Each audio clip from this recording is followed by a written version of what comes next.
Vriende, ons is dankbaar teenoor die Here dat ons kan saam wees en die gebed van my hart is dat die Here ook hierdie laaste boodskapie wat handel oor maniere waarop die duiwel Kersfees by ons kom steel, dat die Here dit sal seën en heilig aan ons harte.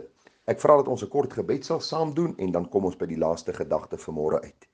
Hemelse Vader, baie dankie vir 'n nuwe dag wat U tot ons lewens toevoeg. Ons eer U dat hierdie dag deur U gemaak is, 'n geskenk uit U Vaderhand vir ons.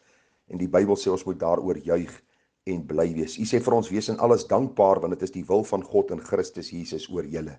U sê vir ons bid sonder ophou. U sê vir ons so baie duidelik in die woord, Here, dat ons blydskap in U volkome moet wees. Help vir ons om hierdie waarhede te verstaan, dit toe te pas sodat ons geestelik meer as oorwinnaars kan wees deur Jesus Christus wat ons liefgehad het en deur die Gees wat ons bekragtig. Vader, seën U woord in ons harte en word ryklik in ons midde verheerlik en ons bid dit met dankseggings. Amen. Nou vriende, ons is tans besig met hierdie reeksie boodskappe hier vlak voor Kersfees. Ek het vir u gesê dat ek Sondag met u gaan praat oor die lofgesang van Maria, soos ons vind daar in Lukas die eerste hoofstuk. Ons het laasweek 'n bietjie gekyk na maniere, of kom ek sê eerder redes waarom ons Kersfees vier, en dan ook het ons Maandag begin stilstaan by die reeksie verskillende maniere waardeur die duiwel Kersfees by mense kom steel. Ek het vir u gesê daar's 'n paar rolspelers in die Kersgebeure en in die tydperk waar Jesus gebore is, en daar is 'n bepaalde boodskap in hulle lewens, in hulle optredes, en ons het gesien hoe dit op ons van toepassing is. Ons het gekyk na die herbergier wat te besig was en die Christus van Kersfees gemis het, koning Herodes, die owerpriesters en skrifgeleerdes, hulle was te jaloers en selfgesentreerd gewees en hulle het Christus in totaliteit gemis. Die Romeinse burgers, ek het vir u gesê, hulle was te besig met hulle sondes en afgoderry, en hulle het Christus gemis, die Messias wat gebore sou word.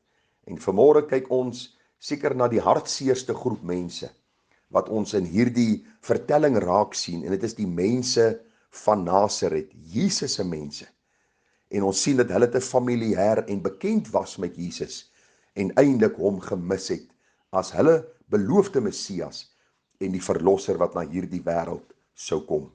Ek lees vir u in Lukas 2 vers 39.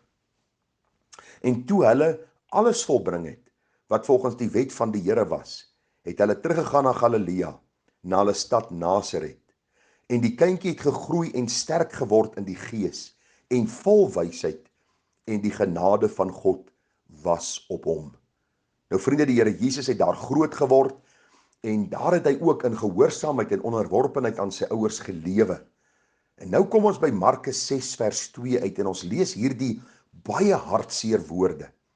En toe dit Sabbat geword het, Jesus het nou groot geword, hy het sy openbare bediening begin, hy het begin leer, hy het mense gesond gemaak, die dinge wat uniek was aan Christus. Ek wil net gou vir u noem, die Here het nie vir ons die opdrag gegee om Jesus se bediening te dupliseer nie. Hy het vir ons geroep om die evangelie te verkondig.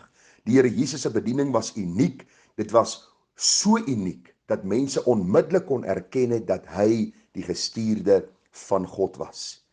Die Bybel sê vir ons in sy openbare bediening, Markus 6 vers 2, en ons lees, en toe dit Sabbat geword het, begin hy in die sinagoge te leer, en baie wat hom gehoor het, was versla en sê, waar kry hy hierdie dinge vandaan?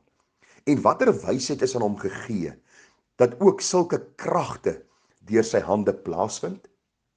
Nou vers 3, is hy nie die timmerman se seun van Maria, en die broer van Jakobus en Joses en Judas en Simon nie? En is sy susters nie hier by ons nie? En hulle het aanstoot aan hom geneem, en hy was verwonderd oor hulle ongeloof. Vriende, dit is die groot probleem van ons tyd, en dis die kersie op die koek van hierdie reeks. Mense mis die Christus van Kersfees, omdat hulle te familier en te bekend met Jesus is. U sien, daar is vandag baie mense, oud en jonk. Daar is vandag mense reg oor die wêreld wat baie weet van Jesus. Hulle weet daar is 'n Bybel en daar is sekere verhale in die Bybel opgeteken en sekere waarhede wat vir ons na vore kom, maar hulle wil hom nie ken as hulle persoonlike verlosser en saligmaker nie. Die Bybel sê dat Christus het na sy eie mense gekom en sy eie mense het hom nie aangeneem nie. Vriende, Hierdie is vir ons 'n duidelike bewys van die geweldige afval in ons eie land en in die wêreld oor die afgelope paar dekades. Mense het te gewoond geraak aan godsdiens en mis God in die proses. As ons kyk na die deursnee kerk vandag, vriende, is die deursnee kerk vol dinge, maar daar is min van Christus, terwyl Christus die hoof van sy kerk moet wees.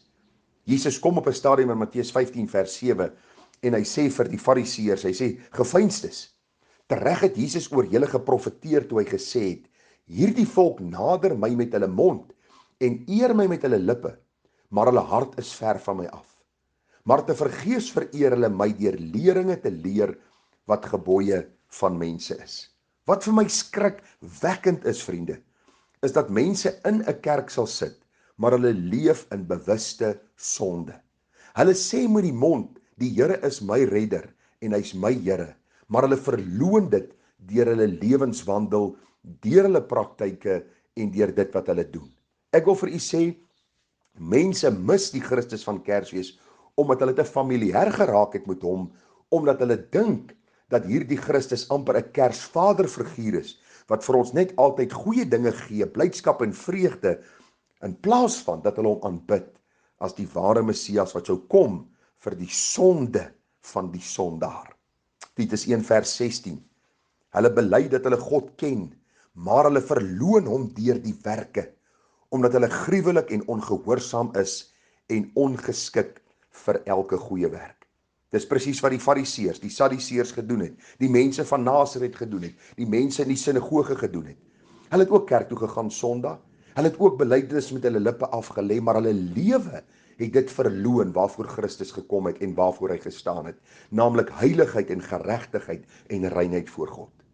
Wat is die oproep aan hulle wat vanmôre Kersfees mis, deurdat dit te familier geraak het met Christus? Deurdat hulle alles weet van die Kersverhaal en van die gebeure daar in die stal te Bethlehem en al die wondergebeure met die herders op die oop velde en al die ander dinge. Wat is die oproep vir u wat vanmôre miskien nog Kersfees mis en die duiwel Kersfees van u wegsteel?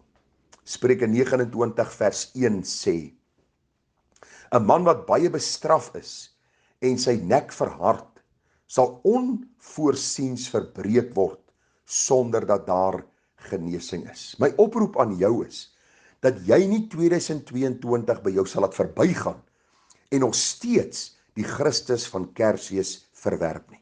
Ek pleit by jou dat jy nie hier op die laat uur van hierdie jaar weer hoor hoe word die Kersliedere gesing en jy hoor van die Kersboodskap en jy gaan miskien saam met familie kerk toe, maar jy bly jou nek verhard teenoor Christus, jy bly leef soos jy wil, jy gaan aan met jou lewe, jy dink aan Kersfees as een of ander feeverhaal wat vertel word en jy gaan aan en God keer jou voor en hy breek vir jou.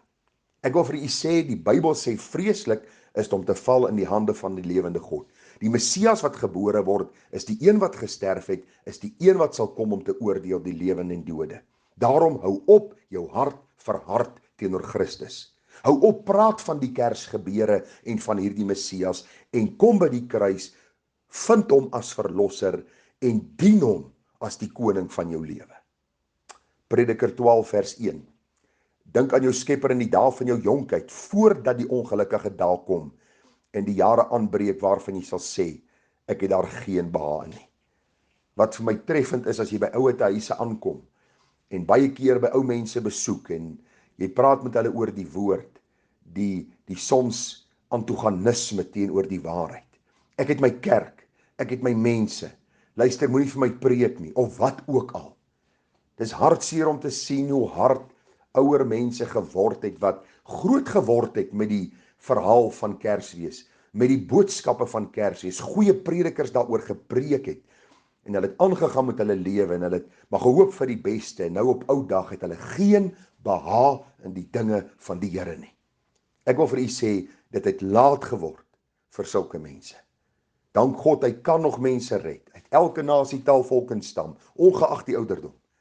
Maar ek pleit by jou, dat jy nie die Kersgebeure sal sien as 'n storie, familier raak met al die dinge rondom dit, en die Christus mis, en jou hart harder word, en jy eendag sê, ek het geen behaag in die dinge van die Here nie.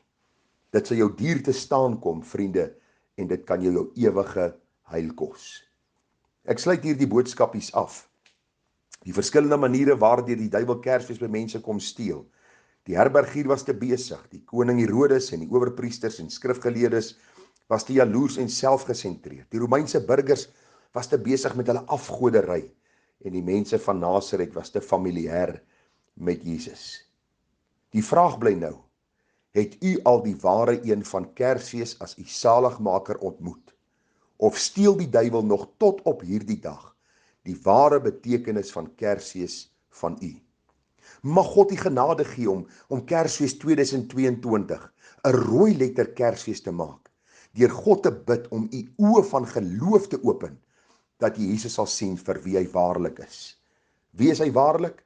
Hy is God met ons. Hy is die Messias wat sou kom.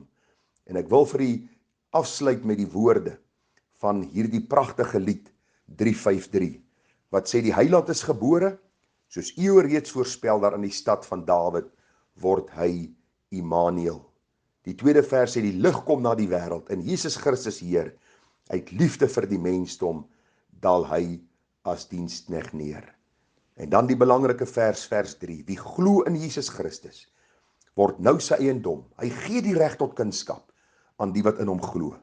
Juist daarom juig ons harte opnuut die Kersfeestyd. Ons Heiland is gebore, vertel dit wêreldwyd. Ek pleit by jou, dat die duiwel nie Kersfees van jou sal steel nie, maar dat jy by die God van Kersfees sal uitkom, die Messias, Jesus Christus, die Verlosser en Saligmaker. Groete vir u en seën, mooi dag verder. Tada!